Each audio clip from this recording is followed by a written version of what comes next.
You had to bite the bullet because it was your absolute last resort on either walking away from a home or filing for a bankruptcy, and now you're here to get your finances back on track. It might not be the most fun process, but strap in, grab a pen and paper, and let's do this thing.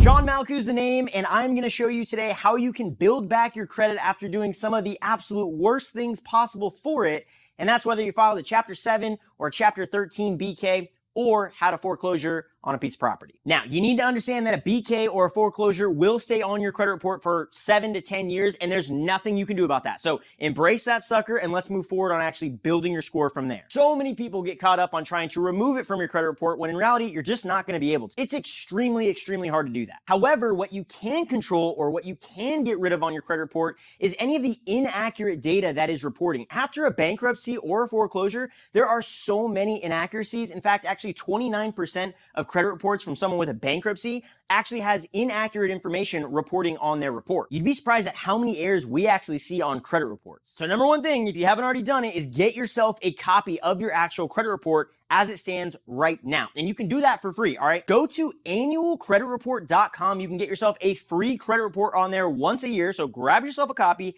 and go through everything on there. And here's the key things you want to actually be looking for after a bankruptcy or a foreclosure. Confirm that balances that were discharged in the bankruptcy are actually listed as a balance of $0. Confirm that former creditors are not putting on hard pull inquiries on your report for no reason at all. A lot of them will actually do that when you file for a bankruptcy because they want an updated profile on the debt that you owe them. So get rid of those suckers. Confirm that charge-offs are not reporting after the bankruptcy has been discharged. Confirm that the reaffirmed accounts, the ones that aren't included in the bankruptcy, are actually back on your report and building your score. Here's a big one a lot of people miss. Confirm that if you have a spouse and they did not file for a bankruptcy, make sure that on their report, they don't have a bankruptcy. A lot of times when you're married, those bankruptcies will actually drip onto a spouse's report. Just double check that it hasn't done that. You'll want to confirm and honestly keep disputing any sort of late payment from a credit account that was included in your bankruptcy on your report. If that account was in your bankruptcy, dispute the late payment. The late payment should not be reporting on your credit report anymore. It was rolled in your bankruptcy. The bankruptcy is impacting your credit report already. You don't need to be double hit with a bankruptcy and a late payment.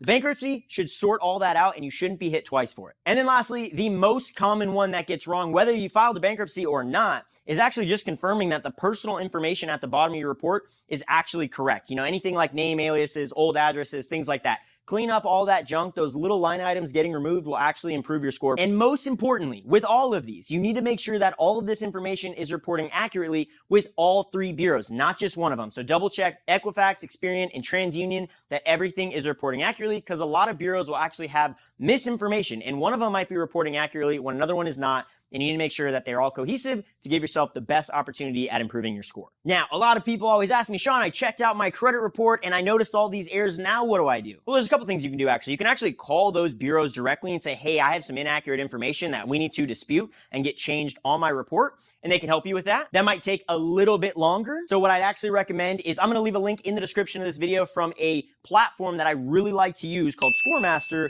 and it will actually do all of these things for you. You will load up your account in there. It will pull all of your trade lines and you'll be able to dispute the inaccurate information on there. And the system will actually mail letters to the creditors to get things fixed on your behalf. So it saves you tons of time. It's not that expensive and it does a lot of work for you. But if you got tons of time and not a lot of money right now, then just do it all yourself. It's just like, most people, including myself, can be super lazy when it comes to these things. So just pay 20, 30 bucks a month or whatever and have a system do it all for you. Anyway, I'll leave that link down below if you want to learn more. Now, disputing all the inaccurate information and cleaning up your report is going to boost your score tremendously. That could potentially get you anywhere from 25 to 75 points within 30 to 60 days of actually getting everything removed. But that's not all you need to do to improve your credit score. You need to actually start building and rebuilding healthy trade lines on your report. So to do that, you need to focus on 3 simple things. 1, you need to get a secured credit card, or potentially 2.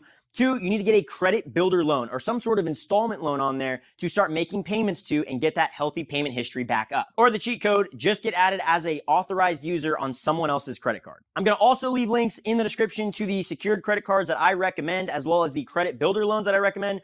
Any of them should do the trick, but I like the ones in the description because they're the most efficient, they're the best bang for your buck, and they'll do the most at actually improving your score in a quick manner of time. And a lot of people also ask me, Shawn, what is the ideal credit mix or profile on my report after a bankruptcy or a foreclosure? And honestly, it could vary tremendously, but generally speaking, the best possible way to have your credit report set up is to have 1 or 2 revolving lines of credit, which are going to be credit cards, 1 installment loan, and really that's it. Clean everything else up. Make it simple. You just need to prove to the credit bureaus that, hey, I made a mistake in my past, but I'm back on track on getting everything going in the right direction.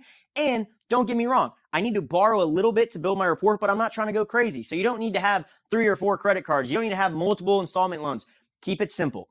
Build back basic. And when it comes to that authorized user, I know I say this in all my videos, but guys, it is super, super important. If you can find someone that's had a credit card for 10, 15, 20 years, and they've always kept the balance low and they've got really high credit score, ask them to get added as a user on that card. That is going to pull in all of their credit history, all of their low credit utilization, and it's going to improve your profile tremendously. And I know this might seem like an absolute uphill battle, but I promise you, if you do everything I just mentioned in this video, from the date of filing for a bankruptcy or having a foreclosure on your report, I guarantee you'll get a score above a 720 within 3, 6, or 9 months. I work with tons of clients after they get a BK or have a foreclosure on their report to get a mortgage. And I promise you, I've seen this firsthand. This isn't just me finding information online and regurgitating it. I am literally in the trenches every day with people who have scores like this when they need to get their score above a certain level to qualify for a mortgage. So this is a real no BS information. I promise you this is the quickest way to success. If you have questions or you want me to look at a specific scenario that you have, feel free to drop me a comment or hit me up on social media. I'm always happy to look at someone else's credit report, give you some advice on it. At the end of the day, the reason I know all these things is because I've seen thousands of credit reports. So yeah, hope this was helpful. Like, subscribe.